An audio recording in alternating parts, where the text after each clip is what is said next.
السلام علیکم ورحمۃ اللہ وبرکاتہ، نحمده ونصلی علی رسولہ الکریم، اما بعد فاعوذ باللہ من الشیطان الرجیم،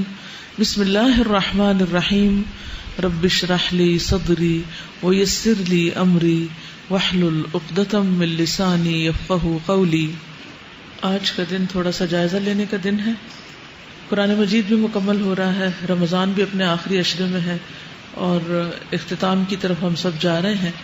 تو ایسے میں ہم سب کو اپنا محاسبہ کرنا چاہیے، اپنا جائزہ لینا چاہیے کہ ہم کہاں کھڑے ہیں۔ کیا یہ رمضان ہمارے اندر تبدیلی لانے کا ذریعہ بنا ہے؟ اس کا جواب ہمیں کسی انسان کو نہیں دینا، یعنی آپ نے مجھے نہیں دینا کہ ہاں میرے اندر کوئی چینج آیا ہے یا نہیں آیا، کیونکہ آئی ایم نتھنگ۔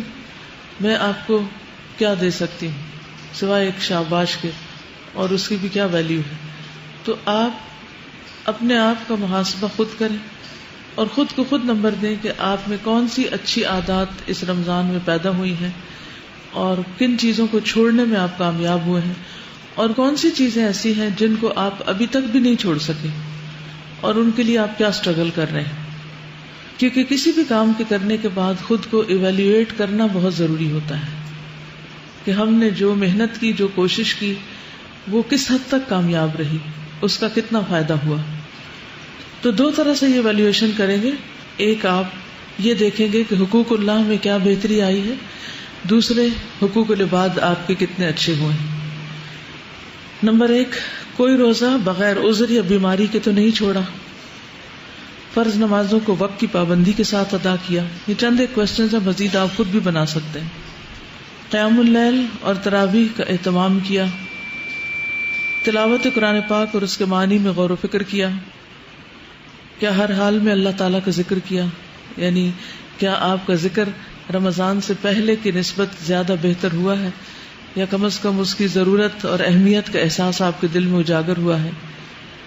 اور کیا آپ یہ سمجھتے ہیں کہ آئندہ زندگی میں آپ انشاءاللہ والذاکرین اللہ کثیرا والذاکرات میں شمار ہوں گے۔ عام اوقات کے علاوہ خصوصیت سے قبولیت کے اوقات میں کیا دعائیں مانگی گئیں، یعنی کیا عام دنوں کی نسبت رمضان میں آپ نے دعائیں زیادہ مانگی یا نہیں۔ آخری عشرے کی طاق راتوں میں خصوصی عبادات کا اہتمام کیا، اللہ کی رضا کی خاطر اپنا مال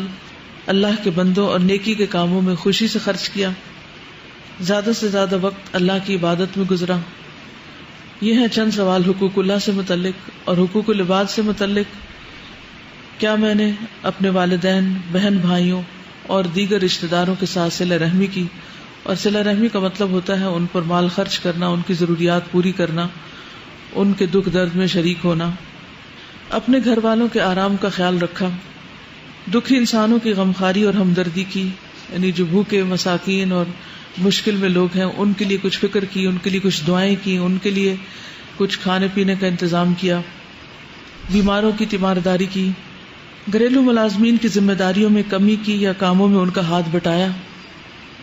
جھوٹ، غیبت، بدگمانی، تجسس اور عیب جوئی سے بچنے کی کوشش کی، کسی کا دل تو نہیں دکھایا، حق تلفی تو نہیں کی،